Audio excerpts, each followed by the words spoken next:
The sun had barely risen over the red soil of Texas. When the German prisoner raised the tin cup to his lips, he hesitated for a moment, unsure of what he was about to taste. Inside was something white, cold, and thick. It looked like milk, but to him, milk had long been a memory, something from childhood, something that no soldier in the Africa Corps had seen for years. He took a cautious sip. The shock was immediate. It was milk, real milk, not the watery powder that the German supply lines sometimes tried to pass off as nourishment, not the thin goat milk one might barter from a villager in Tunisia, but rich, creamy cow's milk. It was so cold it almost hurt his teeth. For a moment, the young prisoner forgot he was a captive. He forgot the barbed wire around him, the guards watching with rifles, the long journey across the ocean that had brought him here.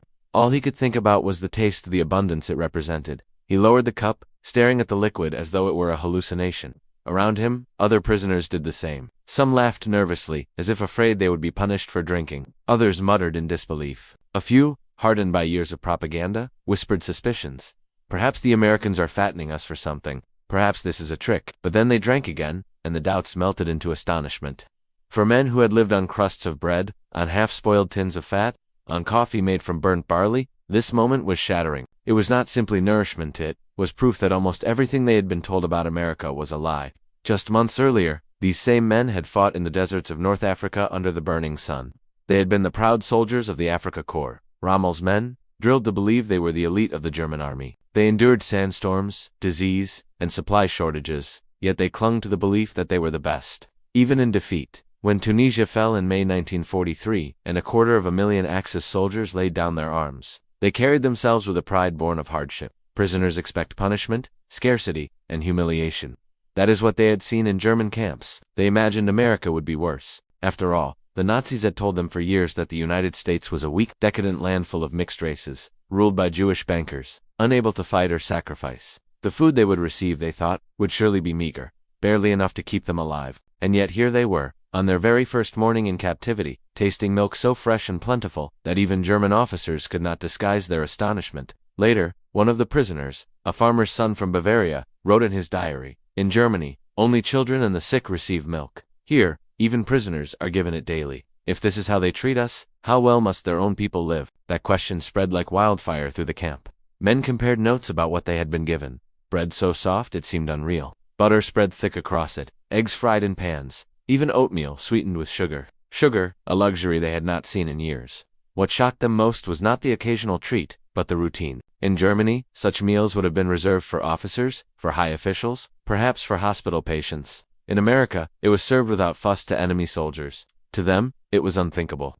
One young lieutenant, still in disbelief, muttered to his comrades, "Look at this bread, white bread, pure, soft, without a speck of sawdust or filler. Do you remember the loaves in Tunisia? They crumbled in your hands, full of husks. And yet these Americans feed prisoners with better bread than our wives and children get at home." The remark stung. Many of the men pictured their families back in bombed-out cities queuing for rations, stretching potatoes into watery soup. A heavy silence fell at the thought. Food had become more than sustenance. It was a measure of dignity, of survival, of truth. That morning set the tone for everything that followed. The German prisoners, many still loyal to Hitler, entered captivity expecting cruelty.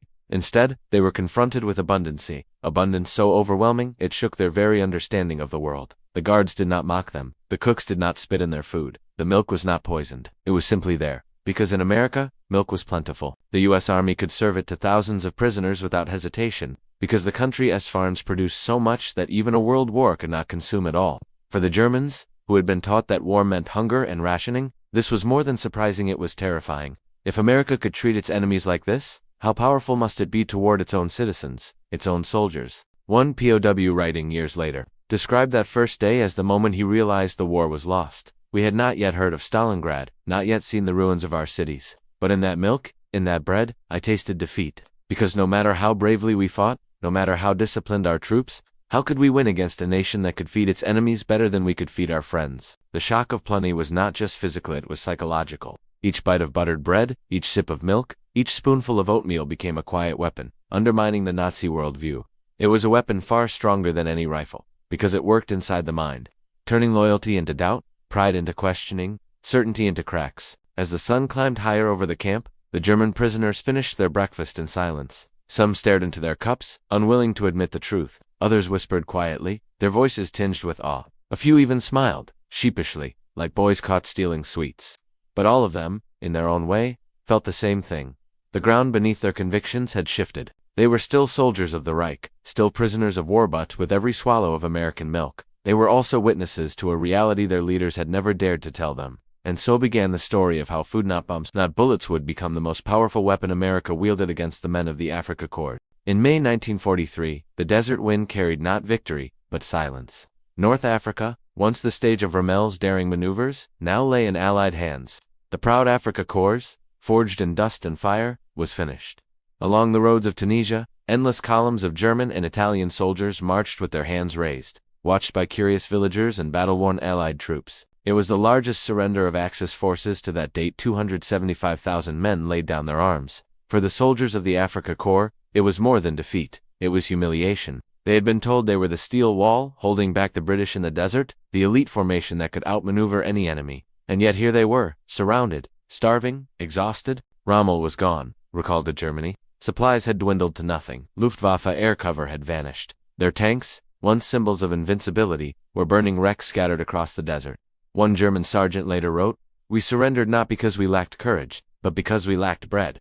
The Africa campaign had been brutal not only in combat but in survival. German rations in the desert were pitiful, a daily crust of bread, a smear of fat, and sometimes a tin of greasy meat. If the supply ships had not been sunk, water was rationed, coffee was replaced by scorched barley. Vegetables and fruit were almost unknown. Men grew gaunt, skin stretched tight across bones, their strength eroded not by bullets but by hunger. When captured, many prisoners were so malnourished that American medical officers noted symptoms of scurvy and anemia. Some had lost more than 20 pounds since arriving in Africa. Their uniforms hung loose, their boots flapped as they marched to the prison cages. The defeat in Tunisia was not only a military collapse, but a logistical one. Germany could send men to Africa, but not food in enough quantity. The Allied blockade strangled supply lines, while American production flooded the British Eighth Army with everything it needed: tinned meat, chocolate, cigarettes, and fresh vegetables brought from Egypt and Palestine. The Afrika Korps had fought with determination, but their stomachs had betrayed them. Captured en masse, the Germans expected misery. Their first stop was makeshift prison pens, cages in Tunisia itself. Barbed wire, open skies, little shelter. But even here, in the most basic of facilities, something strange happened. American guards distributed bread, not the hard black loaves of Germany, stretched with fillers and sawdust, but soft white bread. For many, it was their first taste of such bread in years. Prisoners tore it apart, staring at the snowy texture, sniffing its sweetness. Some ate it greedily, others slowly, savoring every bite as though it were cake. And it was not just bread. They received generous ladles of stew, thick with meat and vegetables. They received coffee, real coffee, steaming and strong, not the bitter imitation of roasted acorns back home. The shock spread quickly. If this is how America feeds prisoners, how well must it feed its soldiers? The psychological blow was devastating. In German propaganda, America was depicted as a land of weakness, where soft men grew fat on luxury, incapable of real sacrifice. Yet here, in the dust of Tunisia, German soldiers discovered a truth they could not deny. The enemy not only fought with tanks and planes, but with abundance. One officer, stunned by the efficiency of American supply trucks rolling into the prison camps, muttered, "They are not soldiers, they are merchants. But they will win because their storehouses never empty." For weeks, the cages overflowed with prisoners, and the Allies faced a logistical problem of their own. What to do with so many captives? The answer was simple, but bold: ship them to America itself. The German POWs were bewildered when they learned of their destination. Some scoffed at the idea, certain it was Allied trickery. Others were terrified of the long sea voyage, convinced they would be torpedoed by their own U-boats. Yet deep down, many were curious. What would America look like? Was it truly the land of chaos and weakness, as Nazi leaflets claimed, or would it be something else entirely? As they waited for transport, the prisoners compared experiences. They whispered about the food, about the bread, about the strange feeling of being treated with unexpected humanity. Some refused to believe it was genuine. "It is only temporary," one insisted. "They will starve us once we are far from the front. This is a trick to make us complacent." But others were less sure. They had tasted the bread, felt its softness in their mouths.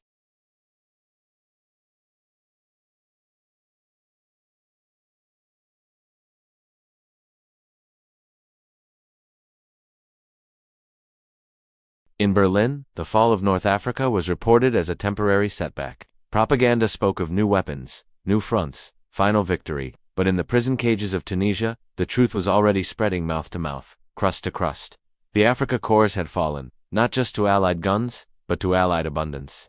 The journey of these prisoners had only begun. Ahead of them lay weeks aboard Liberty ships, the Atlantic crossing, and finally the vast, strange land of the United States. There their convictions would be tested again not by guards or interrogations, but by plates piled with food. For now, though they sat in the dust of Tunisia, chewing white bread slowly, silently, as though each bite was rewriting everything they thought they knew about the world. The cages of Tunisia were crowded, filled with men who only weeks before had marched under Rommel's banners with pride. Now they sat on the ground, uniforms dusty, boots broken, faces hollow from hunger. Defeat had not come with a single battle, it had crept up silently, carried in empty supply crates and stomachs that growled through the night. For the average soldier of the Africa Corps, the last months of fighting had been defined not by gunfire but by scarcity. Their daily ration had dwindled to a few ounces of bread, a smear of margarine, and occasionally a tin of meat so fatty it clung to the fingers like glue. Sometimes there was nothing at all. The desert was merciless. Heat by day, cold by night, sandstorms that filled every crack of their equipment.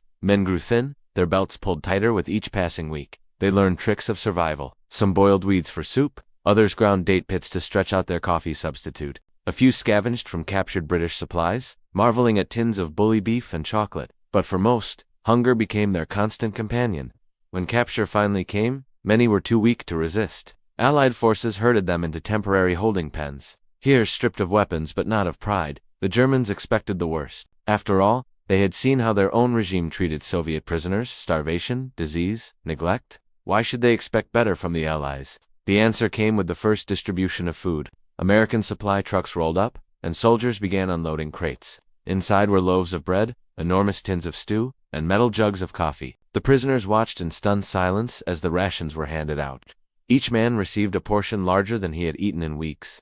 The bread was soft, almost delicate, with none of the fillers and sawdust that had become standard in Germany. It tasted sweet, light, almost decadent. The stew was thick with vegetables and chunks of beef, a meal more luxurious than many German civilians were getting back home. And then there was the coffee, black, hot, bitter in the right way, real coffee. At first, some prisoners hesitated. Could it be poisoned? Was it a trick? But hunger overpowered suspicion. They ate, and the shock settled in. The Americans were not starving them.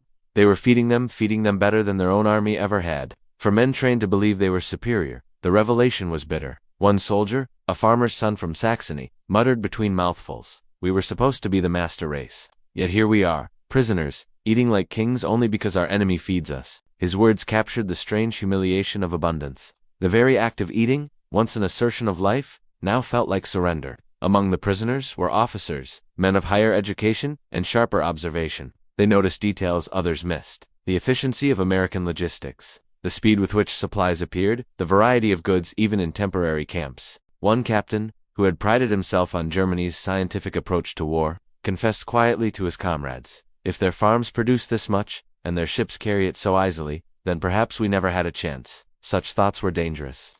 The Nazi state had drilled into these men that doubt was treason, that faith in victory must never waver. Yet here, in the desert cages, the seeds of doubt began to grow. And they did not grow in lectures or propaganda leaflets. They grew in the taste of bread and coffee. Not all surrendered easily. Some clung stubbornly to ideology, insisting the food was a trick of psychology, a temporary illusion. "They fatten us now," one corporal sneered, "so they can work us to death later." Yet even he chewed his bread with visible relief, his body betraying his mind. The truth was undeniable. The Americans could feed their prisoners more generously than Germany could feed its own soldiers. The next stage came quickly. Within weeks, orders arrived. The prisoners were to be shipped across the Atlantic. For many, the news was terrifying. They pictured stormy seas, U-boats lurking to sink their transports, endless captivity in some unknown land. Rumors swirled that the journey would take months, that they would be forced into labor camps, that they would never see home again. Yet beneath the fear lay a flicker of curiosity. What was America really like? Was it truly the chaotic, degenerate land described by Goebbels' propaganda? Or was it something closer to what they were already glimpsing in these rations: organized, abundant, terrifyingly efficient? Before boarding the ships, the prisoners received more meals: bread, butter, jam, even fruit. Fruit, a rarity in wartime Germany, now handed casually to captives. The men bit into oranges and apples with disbelief. Their hands grew sticky with juice, their lips stained. Some laughed, unable to contain their astonishment. Others grew quiet, thinking of wives and children back home, standing in ration lines for scraps. One young private wrote in his diary that night, "If we are the ones losing, then why does the enemy feed us better than our own people? What does that mean for Germany?" In those final days in Tunisia, the prisoners began to realize that their captivity would be unlike anything they had imagined. They were not being broken by hunger or cruelty. Instead, they were being disarmed by generosity. The soft bread, the sweet fruit, the strong coffee, all of it spoke louder than leaflets or speeches. Defeat was no longer abstract. It was tangible, tasted in every bite. And so, when the prisoners finally marched toward the ports, bound for ships that would carry them across the Atlantic, many felt a strange mixture of fear and anticipation. They were leaving behind the desert and the war they had lost, stepping into the unknown. But deep inside, they carried the memory of white bread and real coffee, the first cracks in the armor of belief that had once made them soldiers of the Reich. The harbor at Bezirti buzzed with the chaos of war's aftermath. Liberty ships lined the docks, their steel hulls looming over the water, painted gray and marked with fresh numbers. These were not sleek cruisers or deadly U-boats. They were workhorses of the sea, built in astonishing numbers by American shipyards, one every 4 days, sometimes faster. To the German prisoners shuffling toward the gangways, the scale was incomprehensible. Back home, they had been told that America was weak, disorganized, incapable of producing enough for its own people, let alone an army across the ocean. Yet here, in front of their eyes, were ships assembled as if from an endless assembly line, waiting to ferry them like cattle across the Atlantic. One prisoner, once an engineering student in Hamburg, whispered to his comrade, "If they can build ships like this so quickly, how many tanks can they build? How many planes?" The question hung in the air. No one had an answer. Boarding was tense. Many feared their own navy would attack them. German U-boats prowled the Atlantic, and prisoners whispered about the cruel irony of being sunk by their comrades. Some clutched small Bibles, others carried nothing but the uniforms on their backs. Yet as they stepped onto the ships, fear gave way to confusion. The holds had been refitted not as dark, suffocating cages, but as spaces with bunks, ventilation, and even makeshift latrines. The accommodations were far from luxurious, but they were clean, organized, and astonishingly humane. Most bewildering of all was the food. Meals aboard the Liberty ships stunned the prisoners. In Germany, soldiers at sea might have expected hard biscuits, thin soup, or salted fish. On these American transports, even the captives received 3 meals a day that bordered on extravagance. Breakfast could be oatmeal sweetened with sugar, served steaming in metal bowls. There was bread always white, always soft, spread with butter or jam. And there was milk, chilled in great containers, poured into cups without hesitation. Lunch might bring fried chicken, thick slices of beef, or stew heavy with potatoes and carrots. For dessert, sometimes there was pie or pudding, sweet dishes that felt almost unreal to men who had not tasted sugar in years. Dinner came with coffee, real coffee, dark and strong, and occasionally ice cream, served in scoops that melted quickly in the Atlantic air. The prisoners ate in stunned silence. Some laughed nervously, muttering that the Americans must be mad to waste such food on enemies. Others grew somber, thinking of their families in bombed-out cities where children went to bed hungry. A few could not finish their portions, their stomachs too shrunken to handle such abundance. One soldier wrote later, "The first night at sea, they gave us ice cream. Ice cream. In the middle of war, in the middle of the ocean, I cried into the bowl. Not because it was good, but because I knew my little sister back home had never tasted such a thing." Days passed as the convoy moved westward. Guards patrolled the decks, but the atmosphere was strangely calm. There were no beatings, no cruelty, no deliberate humiliation. The Americans seemed more interested in logistics than punishment. For the Germans, this was disorienting. They had expected hatred. Instead, they were met with indifference wrapped in abundance. At night, prisoners lay in their bunks, listening to the engines rumble, their thoughts drifting between dread and wonder. They did not know what awaited them in America, but they had already learned something vital. The United States fought not only with weapons, but with resources so vast that even enemy soldiers were carried across the ocean in comfort and fed like guests. One afternoon, as the prisoners lined up for rations, a young lieutenant observed the efficiency of the galley. Dozens of cooks, working in perfect rhythm, fed hundreds of men without pause. The food never seemed to run out. Crates appeared from storage, tins were opened, bread kept coming. He whispered to a fellow officer, "We used to believe our discipline made us strong, but here, I see another kind of discipline. This is industry turned into war. How can we match this?" The other officer said nothing, only stared at his plate of fried potatoes and ham. In silence, both men felt the weight of truth pressing against the walls of their ideology. The Atlantic crossing lasted weeks. Storms rolled over the convoy, waves smashing against the bows, yet the ships held steady. Some prisoners fell seasick, but even then, American medics offered care. Pills, blankets, fresh water, small acts of humanity that gnawed at the prisoners' expectations of cruelty. Every mealtime repeated the same lesson. America was not starving. America was not weak. America could feed thousands of captives better than Germany could feed its own fighting men. By the time the convoy neared the American coast, the psychological shift was unmistakable. Many prisoners no longer spoke of Hitler's promised victory. Instead, they whispered about what they would see in this strange land of plenty. "Perhaps the cities are full of food markets. one speculated. Perhaps the people live like kings, another said. Or perhaps, a third muttered bitterly, this is why we will lose, because they have everything, and we have nothing. The first glimpse of America came as dawn broke over the horizon. Norfolk, Virginia appeared out of the mist. Cranes warehouses, docks stacked high with crates. The prisoners pressed against the rails, staring in disbelief. The sheer scale of the port dwarfed anything they had seen in Germany. Ships unloaded goods even as others departed, the flow endless, relentless. One prisoner murmured, "This is not a nation, it is a machine." They were about to step into that machine, to be carried by its vast gears into the heartland of a country that had already begun reshaping their beliefs, not with speeches or bombs, but with bread, milk, and ice cream on the open sea. The Liberty ship eased into Norfolk Harbor under the gray light of early morning. Cranes groaned as they swung over the docks, lifting cargo with the steady rhythm of industry. For the German prisoners crowded along the rails, the view was both astonishing and unsettling. They had left behind the bombed ruins of Tunis, the cracked roads of North Africa, and the endless shortages of their homeland. Now, before them, stretched a port so vast and organized that it seemed almost unreal. Trains rolled past warehouses. Trucks lined up in rows, their engines rumbling. Men in crisp uniforms barked orders, while longshoremen moved crates with practiced ease. One prisoner muttered in disbelief, "This is just one harbor. How many more like this exist?" His comrade answered softly, as though admitting a secret, "Enough to crush us." The disembarkation was swift, almost mechanical. American guards ushered the prisoners down gangways, their rifles slung casually. There was no shouting, no slapping with rifle butts, no deliberate humiliation. Everything moved with quiet efficiency. For many Germans, this calm discipline was more unnerving than cruelty. They had expected hatred. Instead, they found a kind of cold professionalism, as if their captors had already moved on to other, larger matters. Once on land, the prisoners were herded toward waiting trains. And here, another shock awaited them.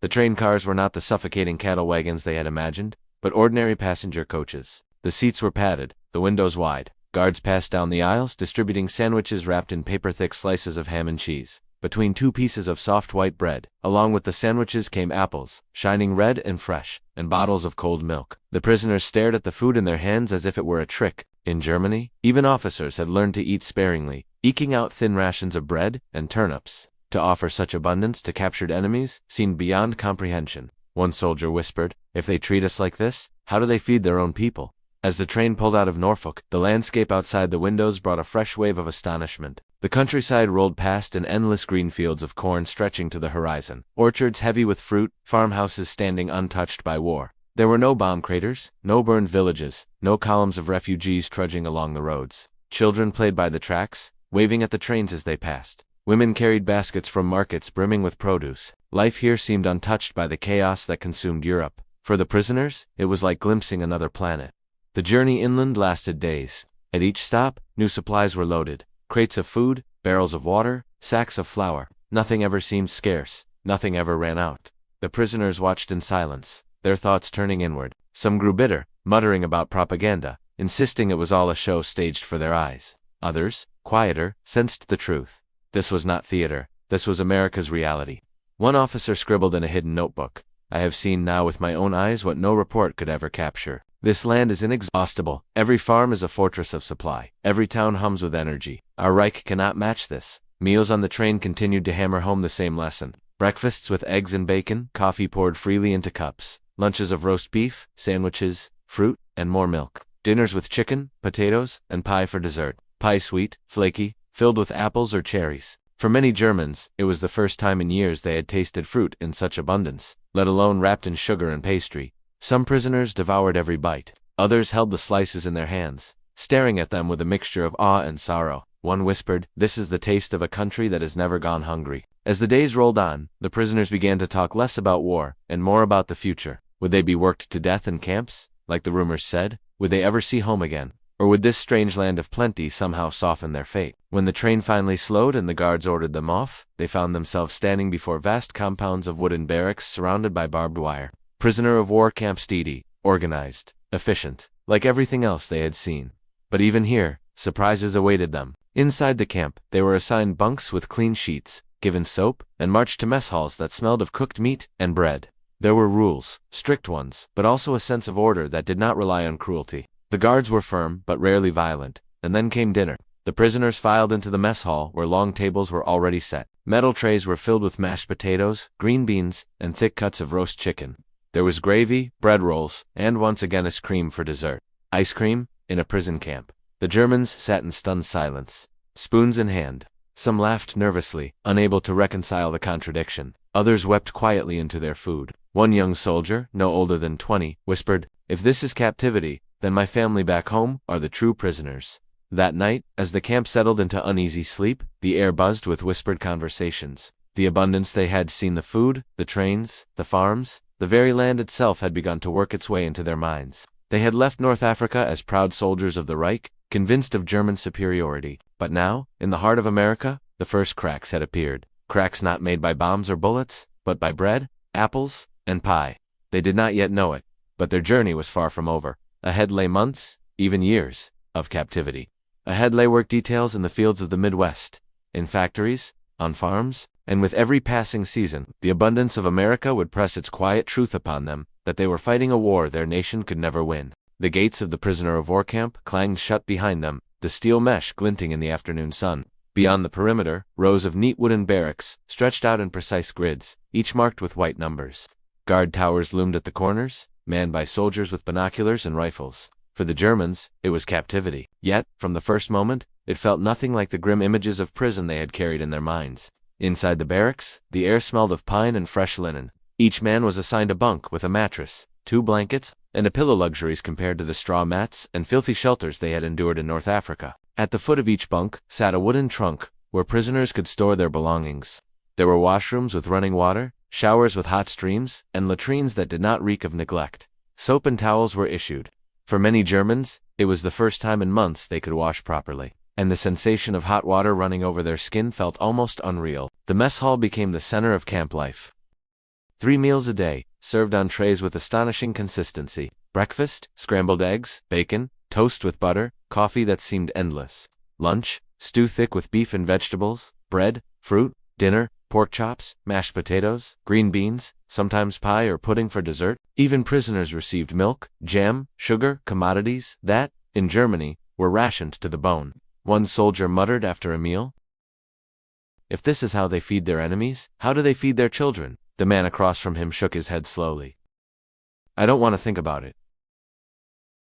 Daily routine followed military order, but without brutality. Morning roll call, work assignments, meals, then free time in the afternoon. Guards were strict but rarely harsh. A prisoner who stepped out of line was disciplined. Yes, but beatings were rare, and executions unheard of. What shocked many Germans was the freedom inside the wire. There were sports fields where they could play soccer and volleyball. There were workshops where men carved wood, built furniture, or repaired shoes. Some camps even had orchestras, with instruments provided by the Red Cross. And then there was the library. Shelves lined with English and German books, classics, technical manuals, even American novels. Some prisoners, hungry for distraction, devoured Hemingway and Steinbeck, stumbling over the words but learning slowly. Others requested dictionaries, eager to study English. Perhaps the most surreal element was education. American officers, following the Geneva Convention, allowed classes to be organized. Former professors, school teachers, and engineers among the prisoners began teaching. Soon, the barracks echoed with lectures on mathematics, history, philosophy. In one corner of the camp, a blackboard leaned against a wall.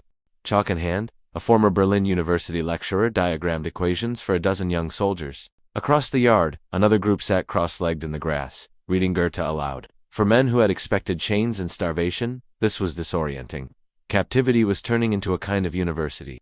Work details took them outside the wire, into the heart of America. Prisoners were loaded onto trucks and driven to farms, where they harvested corn, picked cotton, or cut timber. Others were sent to canneries, mills, or road construction projects, always under guard, but often treated with unexpected courtesy by civilians.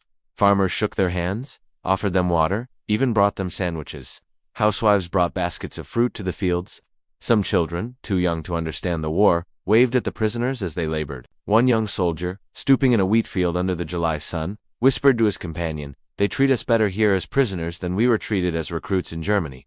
The most bewildering moments came during pay. For their labor, prisoners were given tokens or credits they could spend at the camp canteen, and the canteen itself felt like a dream. Shelves with cigarettes, chocolate bars, chewing gum, postcards, even magazines. The first time the Germans entered, they stood frozen, staring at the goods. Cigarettes stacked by the carton, Hershey bars shining in silver wrappers, Coca-Cola bottles fizzing in ice. One soldier bought a bar of chocolate, unwrapped it carefully, and took a bite. His eyes widened. This is what victory tastes like. Not all prisoners adjusted easily. Some grew bitter, muttering that the abundance was meant to soften them, to strip away their loyalty. Others clung to Nazi ideology, whispering about the fatherland, about revenge. But even the most loyal found it hard to ignore the evidence around them. When letters arrived from home, they often spoke of hunger, bombings, shortages, families scraping by on rations, children thin with malnutrition. The contrast was too stark to ignore. One prisoner wrote secretly in his journal, "My mother wrote that she has not seen an egg in 2 years. Today I had 3 for breakfast. I do not know what to feel." As weeks turned to months, the camp transformed. Soccer matches drew cheering crowds. Orchestras played on Sunday afternoons, their music drifting beyond the wire. The library expanded. Some prisoners began painting, their canvases filled with American landscapes, fields of wheat, barns, blue skies, untouched by smoke. They were still captives. They were still enemies. Yet life behind the wire was steadily reshaping them. The Germans had entered the camp expecting punishment. Instead, they discovered a strange paradox. Captivity had given them freedom. Freedom to eat well, to learn, to create, even to dream. And in that paradox lay the first quiet seeds of change. For every loaf of bread, every scoop of ice cream, every book borrowed from the library whispered the same unspoken message. The world they had been told to conquer was far greater, far freer, and far stronger than the world they had left behind. The first time the prisoners left the wire for farm work, the air smelled different, rich with the scent of cut grass, warm soil, and ripening crops. Trucks rumbled down dusty country roads, carrying dozens of German soldiers in their faded field uniforms. Guards sat with rifles across their laps, but the mood was almost casual. The men were being delivered not to a battlefield, but to America's endless fields. They were marched into rows of corn that stretched beyond sight. The farmer, a broad-shouldered man in overalls, greeted them with a nod. He carried no weapon. Instead, he pointed at the rows and handed out baskets. His English was brisk and simple. "Pick, fill. Don't waste." The prisoners bent to work. At first, they moved stiffly, wary of tricks or humiliation. Yet as the hours passed, the rhythm of labor took hold. Sun on their backs, dirt under their nails, the work was honest, almost soothing. At midday, the farmer's wife appeared with pitchers of cold water and baskets of sandwiches and cheese, thick slices of tomato between soft bread. She handed them out without hesitation, as if they were hired hands rather than enemies. The Germans exchanged uneasy glances. One finally asked in broken English, "Why? Food. We are prisoners." The woman shrugged, smiling faintly. Men working need to eat. For men who had been told they were fighting barbaric Americans, the moment struck like thunder. They were not cursed, not spat upon, not starved. They were fed. That evening, as the truck carried them back to camp, one young soldier muttered, "If my mother saw this, she would not believe it." Over the weeks, farm work became routine. Prisoners picked apples in orchards, their baskets filling with fruit that glowed red under the sun. They harvested wheat with scythes, loaded hay bales onto wagons, dug trenches for irrigation. Always, there was food. Apples handed straight from the farmer's children, mason jars of lemonade on sweltering days, sometimes even slices of pie carried out by housewives, who smiled shyly before retreating indoors. The prisoners could not reconcile it. These were the families of their enemies, yet they treated them with decency. One diary entry captured the confusion. "We have been told we are monsters in their eyes. But when the little girl gave me an apple, she laughed as though I were her neighbor. How can I hate a people who feed their prisoners like guests?" Not every encounter was warm. Some Americans looked on with suspicion. A few farmers refused to speak to the Germans, communicating only through guards. Yet even silence was better than the cruelty they had expected. And as time passed, suspicion often softened into tolerance. One farmer, at first cold, began leaving jugs of milk at the field's edge. Weeks later, he invited a group of prisoners to sit in the shade of his barn for lunch. By harvest's end, he shook their hands and muttered, almost embarrassed, "Good workers." Work outside the wire gave prisoners glimpses of American life. They saw towns with movie theaters, diners serving hamburgers, markets overflowing with produce. They passed cars on the road, shiny and plentiful, even in the midst of war. The abundance gnawed at them. In Germany, gasoline was scarce, food rationed, cities reduced to rubble. Here, there was no sense of shortage. The war seemed far away. One soldier stared at a row of shops in a small town and whispered, "It is as if they are not at war at all." The guards noticed the effect. They saw how prisoners' conversations shifted. Less talk of Hitler and final victory, more wonder about the country around them. Some prisoners even began to practice English with farm families, trading words for smiles. And then there were the Sunday church services. Farmers invited the Germans to attend, under guard, in small rural churches. The sight of enemy soldiers kneeling beside American civilians, singing hymns in 2 languages, was surreal. For many, it was the first time they realized faith did not belong to one flag. Letters from home deepened the contrast. Families wrote of hunger, bombings, blackouts, children thin with want. Some letters never arrived at all, lost to the destruction of war. Meanwhile, prisoners in America ate 3 meals a day, labored in clean fields, and slept in bunks with fresh sheets. Guilt crept in alongside relief. One soldier confessed to his diary, "I feel ashamed. My wife stands in line for bread, and today I threw away half an apple because I could not finish it." Over time, relationships, however fragile, took root. A farmer taught a German how to mend a tractor belt. A prisoner carved toys out of wood for a farmer's children. Small, human exchanges that pierced the armor of ideology. One evening, after weeks of apple picking, the farmer's wife handed each prisoner a paper bag filled with fruit. She said simply, "For later."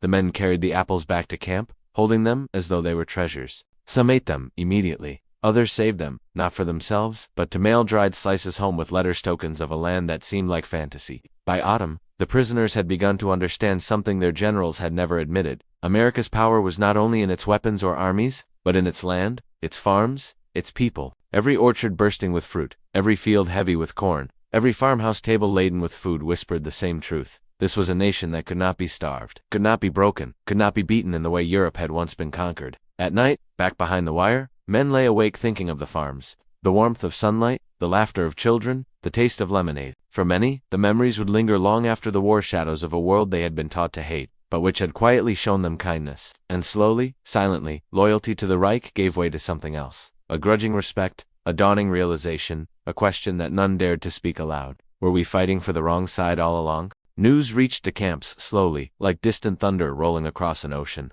At first it came in fragments, rumors whispered among guards, scraps of English-language newspapers left lying in train stations, or radio broadcasts overheard during work details. Later, the International Red Cross delivered bulletins, and families wrote letters that painted grim portraits of a homeland under siege. For the German prisoners, these were moments of collision between the world they had left behind and the world they now inhabited. The letters arrived in thin envelopes, ink smeared by rain or haste. They spoke of ration lines stretching for blocks, of cities burned to rubble, of children shivering through winters without coal. Mothers wrote of sending sons to the front, wives of hiding in cellars during air raids. One letter from Berlin read simply, "We have not seen butter in months. The children cry for milk. We pray for the war to end." A young prisoner read the words aloud to his comrades, then stared silently at the tray in front of him laden with mashed potatoes, roast beef, and a tall glass of milk. He could not bring himself to take a bite. News of battles struck like hammer blows. Stalingrad had already been a wound. Entire divisions swallowed in the snow, comrades frozen or captured. Now came word of Sicily, of Italy's surrender, of Allied armies pushing up the peninsula.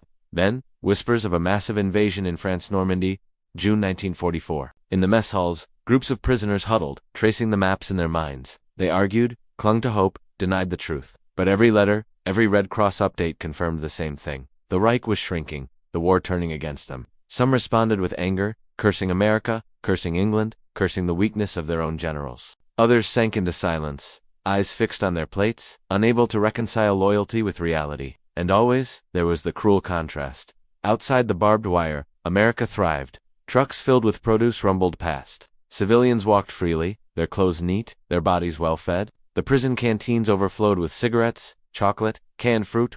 Inside the wire, the prisoners ate 3 meals a day, worked honest labor, and slept in clean bunks. Even boredom became a luxury compared to the terror of the front. The irony gnawed at them. They were living better as captives in enemy hands than their own families lived in the Reich they had sworn to defend. One prisoner, a former sergeant from Munich, wrote secretly in his journal, "Today, the guards allowed us to read an American newspaper. There were photographs of Chicago tall buildings, shops with endless goods, people smiling. All this while at home, our cities are ash, and our people queue for bread. It is as if we come from a world of shadows, and here is the world of light." Radio broadcasts, when permitted, deepened the dissonance. American voices reported victories with calm confidence. The liberation of Paris, the fall of Aachen, the bombing raids over the Ruhr. The Germans listened in stony silence, fists clenched, jaws tight. Yet when the radio clicked off, many could not shake the images. Paris free, German cities burning. Could it truly be happening? One officer, older and still fiercely loyal, shouted at his fellows, "Lies, propaganda, they want to break us." But his words rang hollow. The letters from home said the same things. The Reich was faltering. The war's distance created a strange paradox. For some, captivity became unbearable precisely because of its comfort. They felt guilt every time they ate, guilt every time they lay in a warm bed, guilt every time they laughed during a soccer match. Each moment of ease was a betrayal of families who starved beneath Allied bombs. Others surrendered to the contrast. They began to view America with reluctant admiration. Its power was not only in tanks and planes, but in the fact that its citizens went about daily life untouched by hunger or fear. A young private put it simply, "Our Führer promised us a 1,000-year Reich, but here I think they already live in it." Occasionally, the war came closer. Groups of new prisoners arrived, captured in Italy or France. They stumbled into camp, gaunt, mud-stained, haunted. Their stories painted pictures more vivid than any newspaper. Cities flattened, armies in retreat, comrades killed by relentless artillery. The older prisoners listened with a mixture of horror and envy. Horror at the scale of destruction, envy that these men had seen home more recently than they had. One newcomer told of Dresden, its skyline aflame under Allied bombers. An older prisoner, once proud of his Saxon heritage, broke down and wept in front of his fellows. The guards never gloated. They rarely spoke of the war at all, yet their silence was its own message. They did not need to boast. The prisoners could see the truth in every farm, every factory, every overflowing mess hall. The Reich was collapsing. America was only growing stronger. By late 1944, as snow began to fall on the camp, even the most loyal began to whisper doubts. Was the sacrifice worth it? Had they been lied to? And what would be left of Germany when, not if, the war ended? Some still clung to ideology, speaking of miracle weapons, of Hitler's genius, of final victories, but fewer listened. Most stared across the fences at the land of their captors, vast, unscarred. Abundant Tan wondered what kind of future could rise from the ruins of their own nation. For the Germans, the war had become something distant, like a storm seen on the horizon. They could hear its thunder in letters, see its lightning in headlines, but they were sheltered, strangely, by the very enemy they had once sworn to destroy. And in that distance, their convictions withered. The seasons turned. Snow melted from the camp fences, giving way to spring rain. In the fields beyond, wheat pushed upward in bright green waves. The German prisoners had lived in America for over a year now, long enough that the shock of abundance had dulled but not disappeared. They found themselves caught between two worlds. On paper, they were still soldiers of the Reich, sworn to Hitler, enemies of the nation that now held them. Yet in daily life, they woke to bacon and eggs, worked in fertile fields, played soccer under a sky unscarred by bombers. It was a strange captivity, one that eroded the boundaries between enemy and host. Inside the camp, life acquired rhythms that felt disturbingly normal. Prisoners tended gardens, raising tomatoes and cucumbers beside the barracks. They built furniture in workshops, painted murals on wooden walls, even organized theater performances. On warm evenings, the camp orchestra played music in the yard. Violins, clarinets, a borrowed piano. American guards leaned on fences to listen, some tapping their boots in time with Strauss or Schubert. For a few minutes, there were no enemies, only men bound by melody, yet every note carried tension. How could they reconcile beauty with the knowledge that, across the ocean, their homeland was being bombed to dust? Conversations grew more conflicted. In one barrack, a group of young soldiers argued late into the night. "We must not forget who we are," one insisted. "We are Germans. We will return and rebuild." Another shook his head. "Rebuild what? The Reich is burning. Look around you. Here, even prisoners live better than free men at home." Silence fell. Both were right, in their own way. Work outside the wire deepened the confusion. On American farms, prisoners had begun to feel almost like hired hands. They joked with farmers, learned English words, sometimes even sat at the edge of porches to drink lemonade. Children no longer stared at them with fear. Some even played soccer with them under the watchful eyes of guards. It was easy, dangerously easy, to forget the war. One soldier confessed in a letter to his wife, "Sometimes, when I am in the fields, I forget I am a prisoner. I feel like any other man working under the sun. Then I remember you, the hunger, the bombs, and I do not know where I belong." The canteen became another bridge between worlds. With their work credits, prisoners bought cigarettes, candy bars, even postcards with pictures of American landscapes. Some sent these postcards home in odd paradox, enemies mailing tokens of the very country they were supposed to despise. One postcard showed a wide Nebraska wheat field under a blue sky. A prisoner wrote on the back, "This is where I work now. There's enough wheat here to feed all of Europe." The card reached his family months later, smudged by censors but intact. His wife read it aloud to neighbors, who could scarcely believe such a place existed, and yet, cracks of unease appeared. Not everyone adapted. A small number of hardline Nazis clung fiercely to ideology, holding clandestine meetings in barracks, denouncing those who saw, and they called the others Emigfer, American Beatles, a slur for those infected by enemy influence. Fights broke out. One night, a prisoner suspected of being too friendly with guards was beaten by his comrades. The Americans intervened, but the tension lingered. Captivity was not only a physical cage, but a battlefield of loyalty. Still, daily life pushed most men toward acceptance. The simple fact was undeniable. America had given them dignity. It had not starved them, had not broken them. Instead, it had shown them a version of life more prosperous, freer, than anything they had known under the Reich. One prisoner, once a loyal Hitler youth, admitted quietly to a fellow captive, "I used to think our future was in steel and blood, but here I see a different strength machines. Yes, but also bread, music, freedom. Perhaps this is the future." His comrade did not answer. He only stared at the horizon, the sun dipping behind the fields, torn between two truths. The war's progress only sharpened the divide. As 1945 approached, letters told of cities like Cologne and Dresden in ruins. Families wrote of sleeping in cellars, of shortages so severe that even bread was scarce. Meanwhile, in camp, prisoners ate well, played soccer, read books, and argued about philosophy. The guilt was crushing. One diary entry read, "My wife writes that our child cries for food. Today I had 2 helpings of chicken. I feel I am betraying them by surviving so well here." By spring, the Germans had learned to live in 2 minds. Outwardly, they marched in line, obeyed orders, kept the discipline of soldiers. Inwardly, they questioned everything Germany's war, their own loyalty, even the meaning of victory and defeat. Were they prisoners, or accidental immigrants?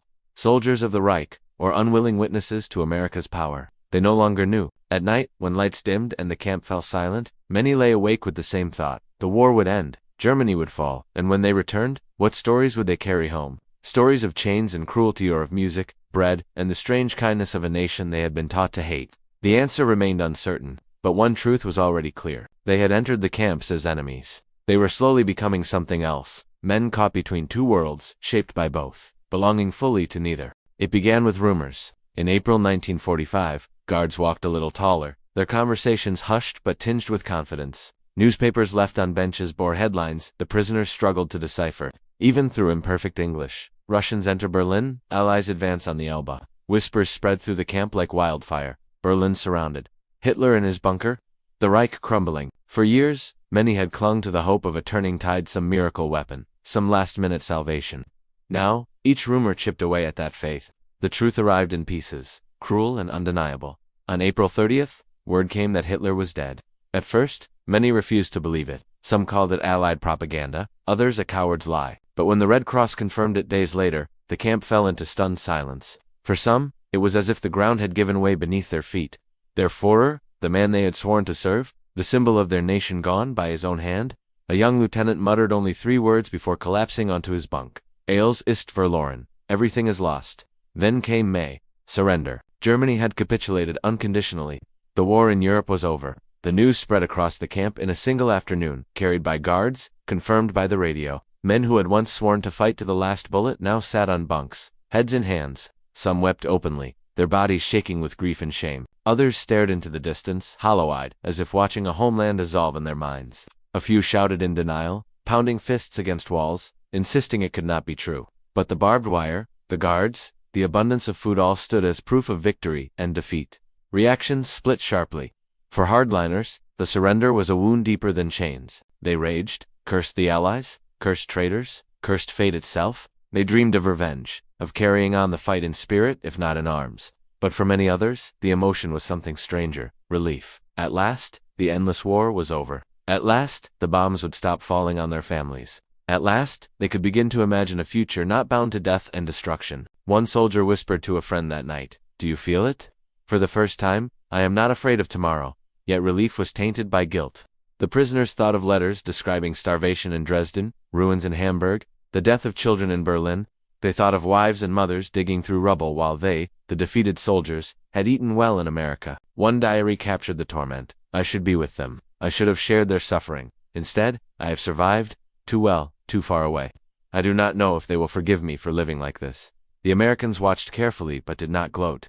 Guards offered no triumphant speeches, only simple words. "The war is over. Soon you will go home." But home had become a question without an answer. What was Germany now? A nation in ruins? Divided? Occupied? A place of ashes, shadows, and shame? The men looked at one another and wondered, when they returned, would they be welcomed as sons, or cursed as reminders of a disastrous war? Small ceremonies marked the end. Some prisoners tore the Nazi insignia from their uniforms, casting them into trash bins as if discarding a skin. Others folded them neatly away, unwilling to let go of the only identity they had ever known. In the yard, a few men sang quietly old folk songs, not martial hymns, songs of rivers and forests, of villages untouched by ideology. Their voices trembled, not with pride, but with longing for a Germany that perhaps had never truly existed. Tensions lingered. A handful of fanatics tried to rally their comrades, declaring that Germany would rise again, that Hitler lived on in spirit, but their words fell flat. Too much had been lost. Too much truth had seeped through letters and newspapers. Most men no longer wanted speeches. They wanted silence. Time to think, time to mourn. Days turned into weeks. The camp did not change outwardly. The fences still stood, the meals still came, but inside, everything felt different. They were no longer prisoners of war. They were simply men waiting to be sent back to a country they no longer recognized. One guard, sensing their turmoil, said softly to a prisoner he had come to trust, "You'll see, the war is over. Now comes the harder part, peace." The prisoner nodded, though he was not sure peace would be waiting for him at all. For the Germans, the end of the Reich was not a single moment, but a long, echoing collapse. It was in the letters that no longer came, the flags that no longer flew, the silence of men who once shouted slogans with fire in their eyes. They had begun the war as conquerors. They ended it as captives, caught in the strange paradox of being better fed, better sheltered, and perhaps even freer in defeat than they had ever been in victory. And as they sat behind the barbed wire in the early summer of 1945, one thought haunted them all. When the gates opened, what kind of Germany would they be walking into? The war was over, but the waiting dragged on. Months passed before the first orders came. The camp stirred with a nervous energy as word spread. Prisoners were to be repatriated. The dream of return, long postponed, had finally arrived. Yet with the excitement came dread.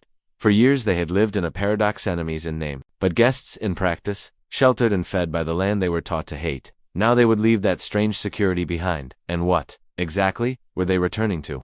The journey began with trains. Columns of prisoners marched to depots, duffel bags slung over shoulders, boots crunching on gravel. Guards checked names against lists, shook hands with men they had once watched over, and said quiet farewells. Some guards even pressed cigarettes or chocolate into their palms, a final gesture, awkward but sincere. Then the prisoners boarded cars eastward, watching the vast American plains roll by one last time. Fields, towns, highways, endless abundance. Some stared silently, trying to burn the images into memory. Others avoided the windows altogether, afraid of feeling the pang of loss for a land that was never theirs.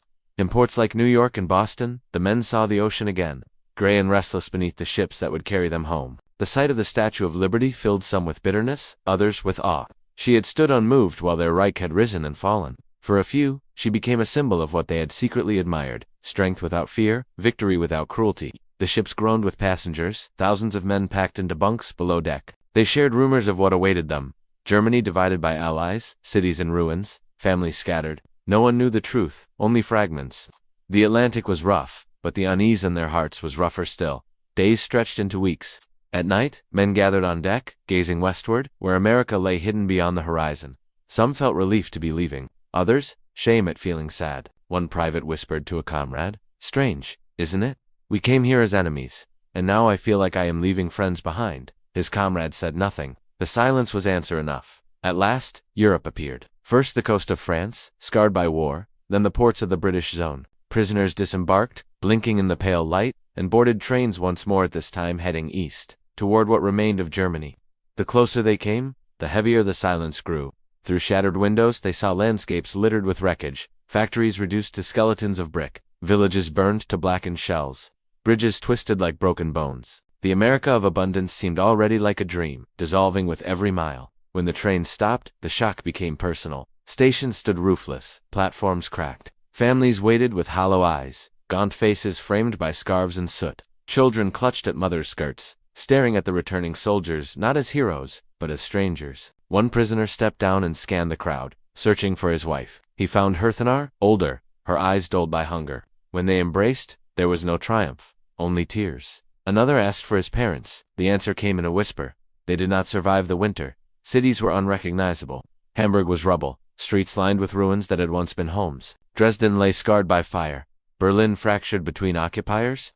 The prisoners walked through avenues of debris, the smell of ash still lingering, the silence broken only by the sound of carts and shovels clearing stone. They had left behind clean barracks, steady meals, and music drifting across American camps. Here, there was nothing but scarcity. Bread was rationed, meat a luxury, coal nearly impossible to find. Families survived on potatoes and powdered milk from Allied relief. It was not victory they had come home to, it was survival. Many struggled with guilt sharper than any prison fence. They had lived well in captivity while their loved ones starved. They had laughed at soccer games while bombs fell on their families. Some neighbors whispered resentfully, "You were safe while we suffered." The returning soldiers felt the truth of it in every hollow gaze, every ruined street. One man confided in his journal, "In America, I counted the days until I could return. Now I count the days since I left, and I wonder if I was ever truly a prisoner at all. Yet there was also resilience. Families embraced despite the scars. Communities shared what little they had. And in those moments, the soldiers felt a new duty, not to a Reich that had vanished, but to rebuild the fragments of their homeland. They worked clearing rubble, repairing rail lines, planting fields. They carried bricks, shoveled ash, dug foundations. The discipline learned in camp's order routine, in Derensby, came tools for survival in a Germany reborn from ruin.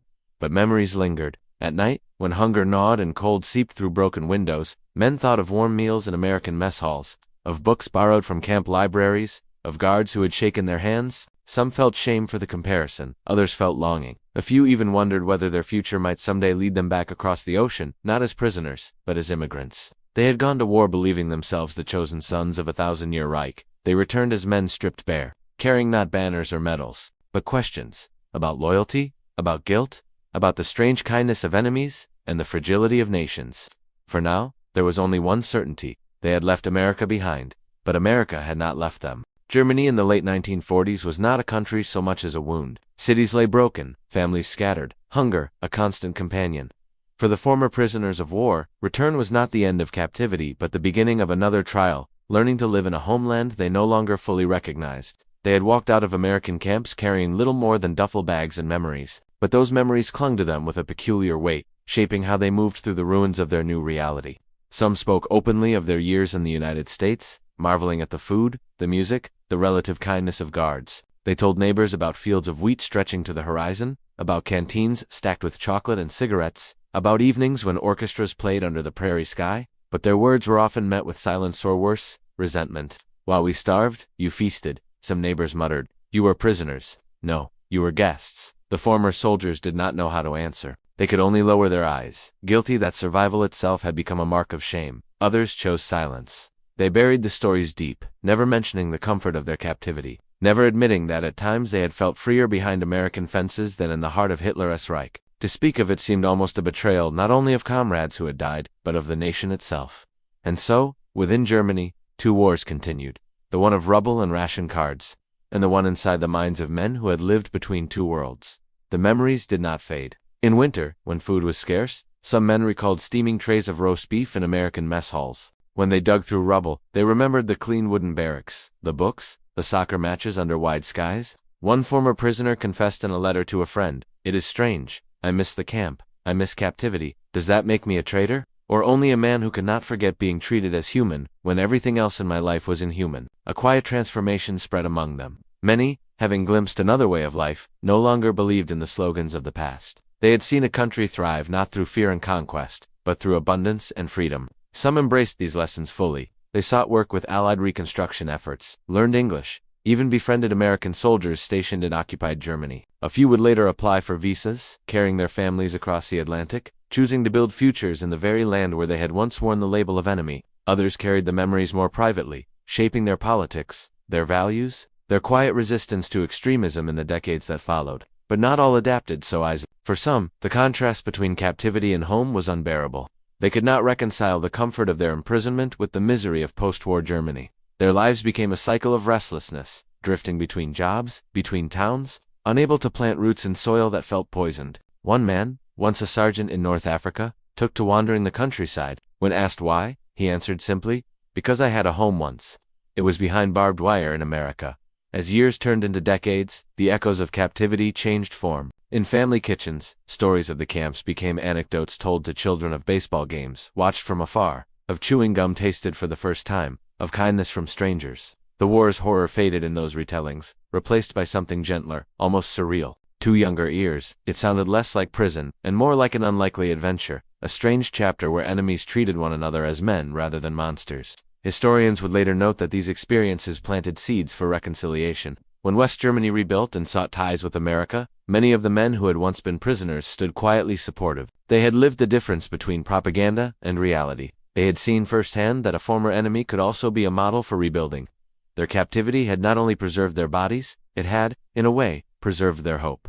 Yet the memories never lost their complexity. Even into old age, some veterans woke in the night with conflicted dreams. One moment, marching in Hitler's army, the next, eating ice cream at an American fair. They carried both images to their graves, contradictions etched into their lives. At reunions, They spoke softly of the war, but when conversation turned to the camps in America, a hush fell. Some smiled with nostalgia, others frowned with unease. For all, it remained a memory that did not quite fit the narrative of victory or defeat. Captivity had been meant to break them. Instead, it reshaped them. In the ashes of the Reich, in the hunger of post-war winters, in the silence of bombed-out streets, they carried an improbable truth, that sometimes, the enemy had shown them more humanity than their own leaders ever had, and that truth, quiet and unresolved, echoed across the rest of their lives.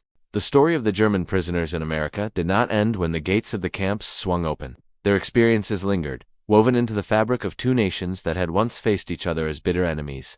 For Germany, it was a legacy of paradox defeat, laced with survival, captivity bound with unexpected dignity. For America, it was a quiet experiment in power. How a nation treated its captives not only shaped the war, but the peace that followed. In the decades after 1945, memories of captivity resurfaced in surprising ways. Former prisoners told their children and grandchildren about farms in Texas, fields in Nebraska, forests in Wisconsin. They spoke of meals that seemed endless, of guards who shared cigarettes, of evenings when music filled the barracks. The stories carried a strange warmth. To younger ears, they sounded almost unbelievable. Could war truly contain such moments of humanity? Could captivity, meant to humiliate, instead become a source of gratitude? Yet the men told these tales not to glorify defeat, but to preserve the truth that even in war, compassion had not been lost. For many, those years shaped the course of their lives.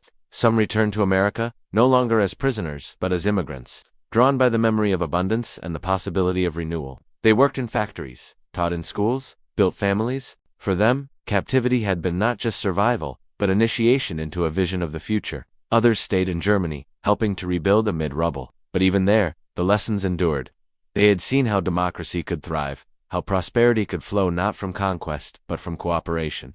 In the fragile new West Germany, these lessons became quiet foundations for a different kind of nation. The legacy extended beyond individuals. Historians would later argue that the treatment of German POWs helped to soften post-war reconciliation by showing restraint. America planted seeds of trust. Former enemies could imagine friendship, not only because the war had ended, but because they had lived moments of respect within its darkest years. One scholar wrote, "The barbed wire in America did not only contain prisoners, it contained the future of German-American relations, and made that future possible." But the legacy was not without shadows. For some veterans, memories of captivity were tangled with guilt. They had lived well while their families starved. They had seen kindness from enemies while their own leaders sent millions to death. To speak of, it was to reveal a truth many did not wish to hear, that the Reich had failed not only in battle, but in humanity. So silence lingered. Many men carried their memories like hidden scars, shared only in fragments, only when time had softened shame. In America, the legacy took quieter forms. For the farmers who had worked alongside prisoners, the memory was one of labor and unexpected fellowship. Letters passed across oceans for years afterward, thank yous, photographs, even invitations to return. Children of those farmers remembered the Germans not as faceless enemies, but as men who sang songs in foreign tongues while harvesting wheat. The camps themselves faded. Barracks were dismantled, fields replanted, fences torn down. Yet in small towns, stories survived. Of Christmas parties, where prisoners carved toys for local children. Of concerts where music floated into the night. Of a war that, for a brief moment, felt almost human. By the turn of the century, as the last veterans grew old, their voices gained a new urgency. Memoirs appeared, interviews recorded, memories archived. What had once been whispered became history, told to ensure it would not be forgotten. And the pattern was clear. Again and again, men spoke less of humiliation and more of humanity. Less of defeat, more of survival. Less of hatred, more of the strange bridge built across barbed wire.